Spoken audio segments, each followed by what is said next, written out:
Alright, so welcome back to the Golden League 2, Round 3, and we've got RecoN spawning in the blue trunks as Marley, up against Leenock in the red trunks as Russ. I haven't actually seen this map before myself, it's an interesting one.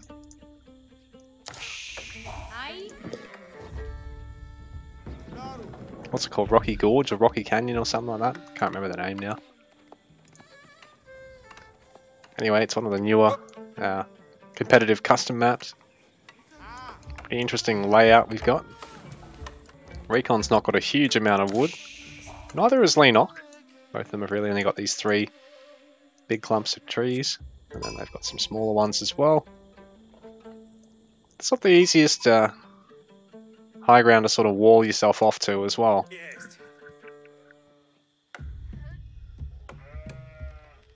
If you guys know what Arabia and Age of Empires Online looks like, I reckon we should petition it to become like this.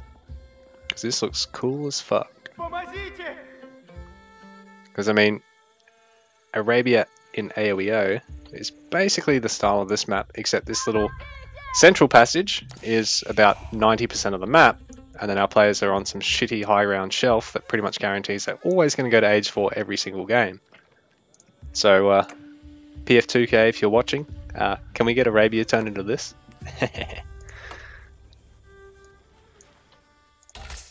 Anyway, enough about talking about AOEO. I just sort of had to, because I mean RecoN's playing, so it's natural that I'm either going to talk about AOM or AOEO if he's playing.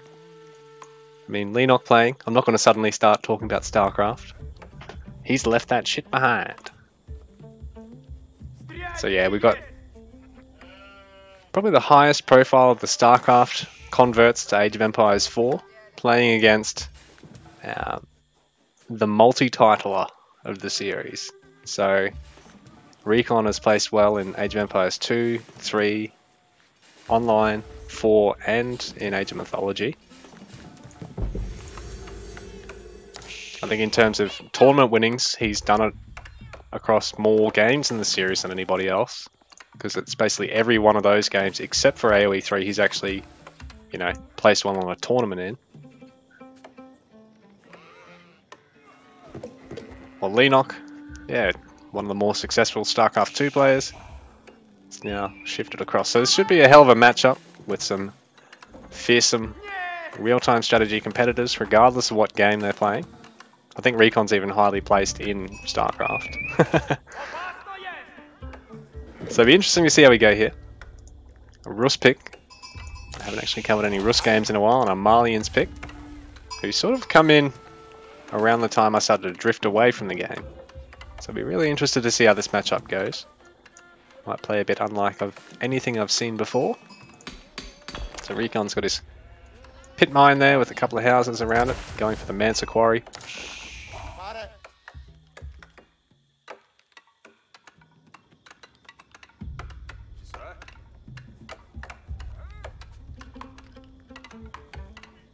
So this Kremlin, it's been changed since I last played.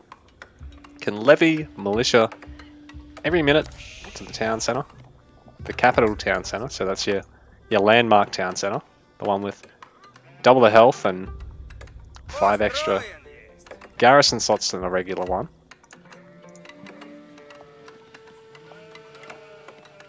I like how uniform this map is, like Leenock. His trading post over this side, sort of distant from his town centre, while RecoN, one over here as well, the other side of the map.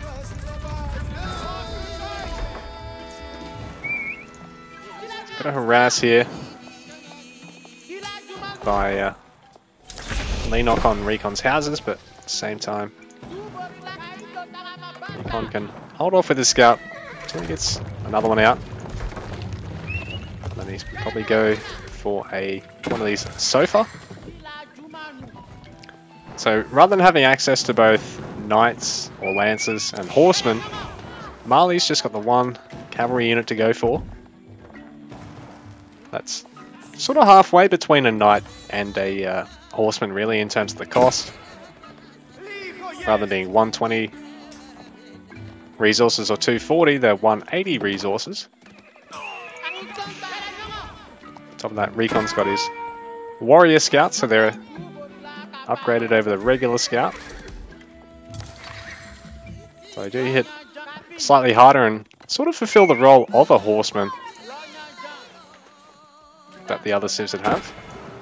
RecoN actually cancelling a house there. He just wants to get that villager out for now. Might lose one of these houses to Leenock here, but he's gone up to double stables. So he should be able to put a bit of pressure on himself. Because for the time being, Leenock doesn't really have anything at home.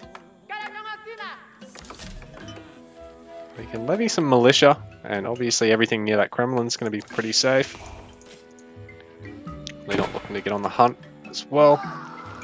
He's taking out a house. And, oh, is he? Oh, they're levied militia, so he's just lost them.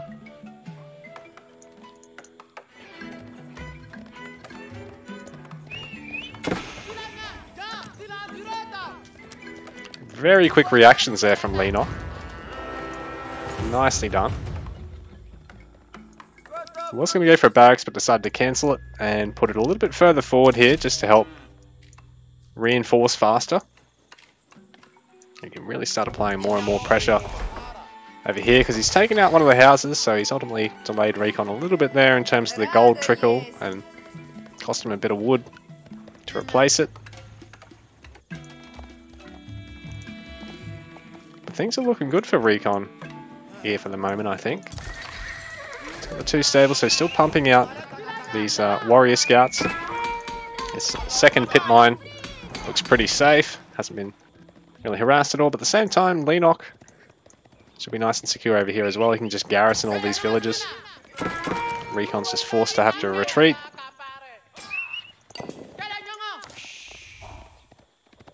But RecoN is wonderful at these sort of raid and defend styles, or sort of boom and harass styles. Very creative player. Not to say Leenock isn't creative or a solid player himself, but man, RecoN he's just built different, man. He's just built different.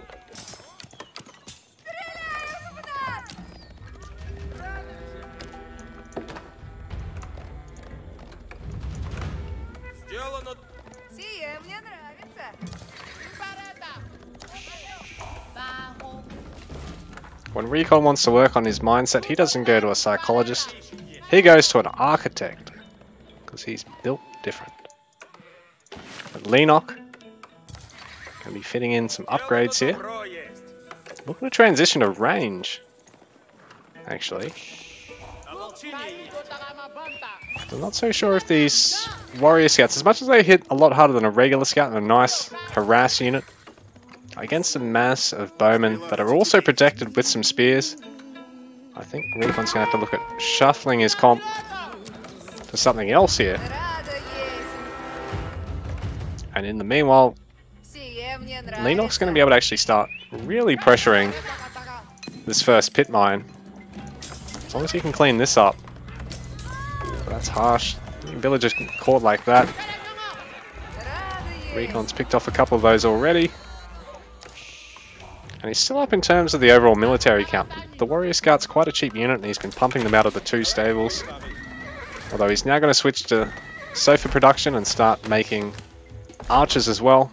Cutting... oh no, he hasn't quite cut it out of that second one. So he's got sofas and warrior scouts and archers. But he'll be up against spears and archers. So Leenock can really hit quite hard against this cavalry ball here, because he's going to be fielding a hard counter to them.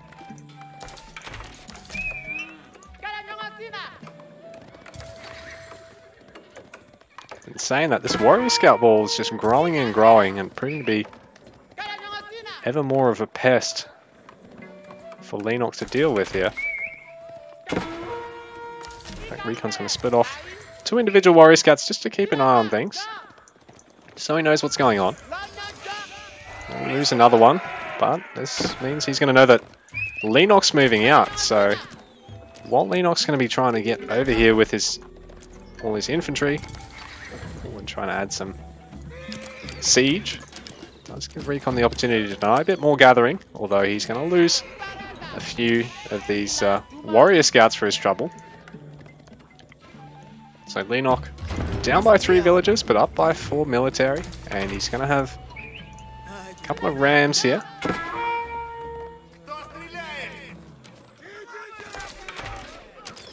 Leenock going for the garrison, but it also means that I think RecoN's got enough here that he can fight very cost effectively, even just with mostly, well, basically all just warrior scouts in the one so far.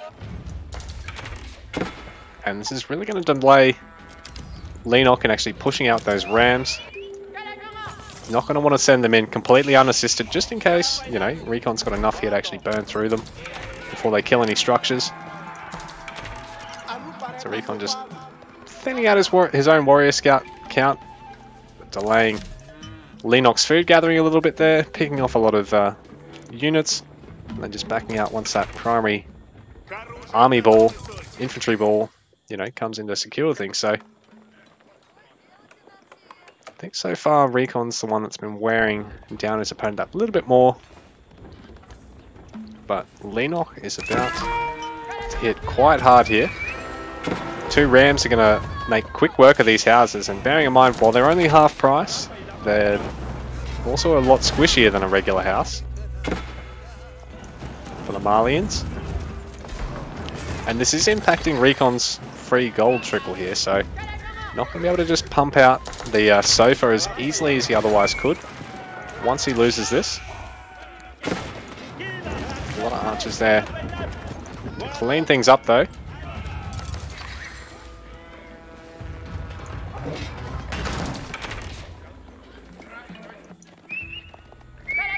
RecoN again, just going to keep trying to harass here with his range ball. And Leenock doesn't really have the infantry to actually fight this, I don't think. Control there by RecoN, focusing down individual units and just sort of stutter stepping. All trying to harass, so nice defensive work here from Leenock, trying to garrison everything as quickly as he can, just reducing the amount of eco damage that RecoN's inflicting and trying to pick off another couple of these warrior scouts. So this has been, it's hard to say whether or not this has really been worth it, because I mean he's going to lose both these rams, but he does take out that pit mine and all the houses around it. Not leaving RecoN population capped or anything, because obviously he's got plenty of houses up on this other pit mine, which, you know, again, increases its gold generation. But Leenock's forces is really taking a bit of a beating here. Even with the introduction of a knight, I don't think it's going to offset the fact that he's down by 30 military production, 30 military population at the moment. So this is going to give RecoN the chance to take out this fortress and really put all this production under threat here. So Leenock's going to have to replace these structures, and they're all 150 resources a pop. So it's not cheap, and Leenock's also just trying to squeeze out those last few units, but I don't know if it's really going to be worthwhile, because the archer's going to be able to pick them off as they come out. The knight's even going to take quite a bit of damage there. RecoN perhaps extending a tad there, going to drop one of his own warrior scouts, but they are quite cheap relative to other cavalry. That knight is really low too, so I think RecoN's just looking to try and force the engagement here if he can, because he knows he's got a much bigger army at the moment, and if he can take out all these spears, it's going to be very rough for Leenock to hold on here. Good archer ball here for Leenock, but there's just no support for them at the moment. With the production for Leenock here basically undefended, the unit's going to be streaming out, going to get picked off. A lot of these villagers getting picked off too, so Leenock, his food eco, going to struggle a little bit. In fact, he's running really low on food at the moment. Range ball, the range ball, I think it does favour RecoN as well. He's doing well to focus down individual light units rather than having them hit the knight, up until I actually comment on it. Commentator's curse. But man, this is a commanding lead by RecoN now. Leenock down by 15 villagers almost. And down by almost 40 military population. On top of that, the production for Leenock is, again, it's effectively cut off from the rest of his base. So RecoN's able to pick off individual units as they stream out. Leenock potentially going to try and get some harass done with the early night, but there's just so many warrior scouts here for RecoN. Right? Wasn't everyone whinging that Mali's squishy units are just, you know, hard to take advantage of? But man, RecoN's doing such a good job of it here.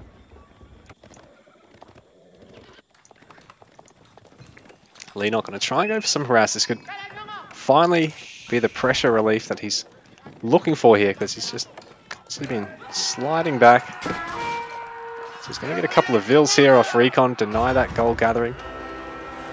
But RecoN's got the resources to age up, or just to finish the game here, I think. Yeah, he's going to go for Rimbabit Garrison just to be safe, get that castle age, you know, went ahead, get more ahead. Don't necessarily have to try and finish off the game straight away, just as long as you make sure you're not making yourself lose it. So rather than just, you know, doubling down on just a big ball of sofa to try and finish it, he'll go get that Farimba Garrison, but at the same time, these Rams are going to mean Leenock's under a lot of pressure to replace all his military production, and he's really only got the one stables back at home. Oh, and this is a great catch by RecoN. Really unfortunate for Leenock.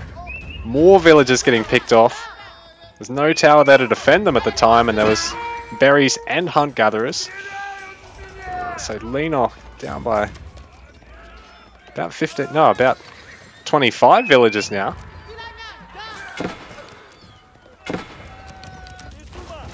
Leenock losing more of these military structures over here, so again, he's really got to try and just throw down some ranges and barracks at home here.